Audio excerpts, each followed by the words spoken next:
Hello guys, आज मैं लाया हूँ आपके लिए एक सीरीज टेस्टर।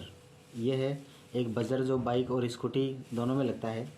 उसको मैं ला करके इसके अंदर मैंने बैटरी लगा दी है और बैटरी लगा करके इसको एक सीरीज टेस्टर का रूप दे दिया है।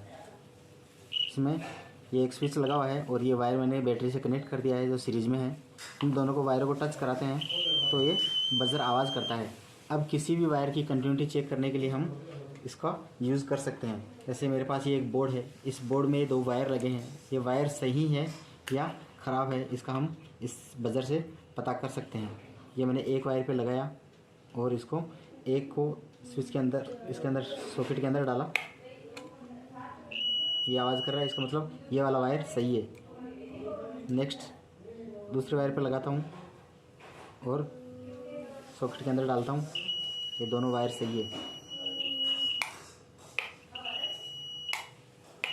इसका मतलब ये वायर सही है। आप इस प्रकार से एक सीरीज टेस्टर घर पे बना सकते हैं। Thank you.